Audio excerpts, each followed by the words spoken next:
वेलतूर अंबोरा रस्त्यावर वेलतूर जवळील धोकादायक वळणामुळे अपघातांचे प्रमाण वाढले आहे। या वळणाच्या बाजूला अरुंद भिंत असल्याने वाहन चालकांना समोरील वाहने दिसत नाहीत, परिणामी अपघात होत आहेत। गेल्या आठवड्यात या ठिकाणी 4 अपघात झाले असून यात एक 6 महिन्याचा मुलाचा मृत्यू झालाय, तर एक मुलगी रुग्णालयात उपचारादरम्यान मृत्युमुखी पडली। या मार्गावर रोज लहान मोठे अपघात होत असल्याने स्थानिक नागरिकांत तीव्र संताप व्यक्त होत आहे।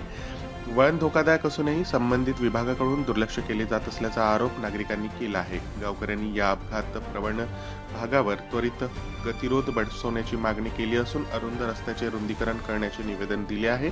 स्मशानभूमीच्या जवळील हा रस्ता अरुंद आणि वळणावर असलेल्या वाहनधारकांसाठी धोकादायक ठरत आहे। या ठिकाणी गतिरोधक बसवून आणि रस्ता रुंदीकरण करून अपघात टाळावेत अशी मागणी गावकऱ्यांनी केली आहे। यावेळी सरपंच आणि स्थानिक नागरिक मोठ्या संख्येने उपस्थित होते। वेलतूर अंबोला रोडवर ह्या टर्निंगवरती नेहमी होत असलेल्या अपघातासंबंधी गावकऱ्यांचा उमटत आहे जन आक्रोश।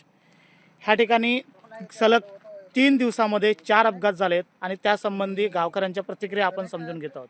सर नमस्कार, मी सौरभ रामटेके वेलतूर येथील स्थानिक रहिवासी असून इथे 3 दिवसापासून सतत या ठिकाणी 4 ॲक्सिडेंट आजपर्यंत मोठ्या प्रमाणात झालेले आहेत। याच्यावरती कुठेतरी आळ घालण्यासाठी आम्ही सगळं गावकरी आज आंदोलन घटनास्थळी पोहोचून आंदोलन करत आहोत। आमच्या मागण्या अशा आहेत की यांनी लवकरात लवकर इथे गतिरोधक ज्याच्या गतीवरती नियंत्रण आणता येईल व जो कालव्याचं हे आहे कालव्याचा भाग त्याचं थोडंसं रुंदीकरण वाढवण्यात यावे जेणेकरून ॲक्सिडेंट होणार नाही। यासाठी आम्ही गावकरी एकत्र येऊन पत्रव्यवहार, सार्वजनिक बांधकाम विभाग, ग्रामपंचायत, पोलीस ठाणेदार यांना पत्रव्यवहार केलेला आहे। यांनी लवकरात लवकर आमच्या मागण्यांची दखल घेऊन इथे उपाययोजना करून देण्यात यावी ही विनंती। मी सुभाष मेश्राम, ग्रामपंचायत सदस्य वेलतूर।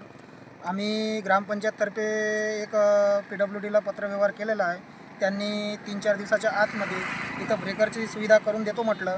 जर त्यांनी सुविधा नाही केली तर आम्ही पुढचं पाऊल उचलून आणि इथं लवकरात लवकर ॲक्सिडेंट जे काही होतात रविवारपासून तर आता 26 तारखेपर्यंत कंटिन्यू 4 ॲक्सिडेंट झाले, त्याच्यावर कुठंतरी आपल्याला तोडगा काढायचा आहे। म्हणून लवकरात लवकर इथं पाऊल उचललं पाहिजे, त्यासाठी आम्ही पत्रव्यवहार चालूच आहे आमचा।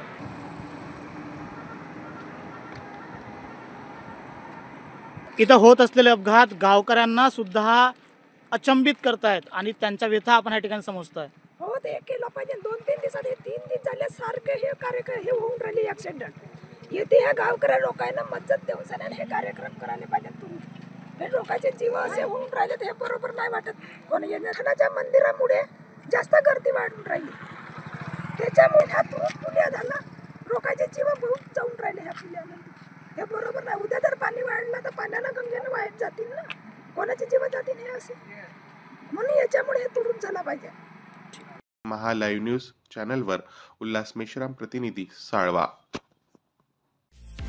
हर कोई अपना घर चाहता है। 250 से ज्यादा प्रॉपर्टीज डिस्प्ले होगी। फूड कोर्ट का भी प्रावधान किया हुआ है। क्या डॉक्यूमेंट्स देखना चाहिए, इसकी पूरी जानकारी डिटेल ले सके। Bath fitting, hydraulic parking expo मध्ये त्यांचा पार्टिसिपेट आहे। एक बजट के फ्लैट रेंज आपको एक ही फोरम में मिल पाएंगे। आपका सपना हमारी जिम्मेदारी।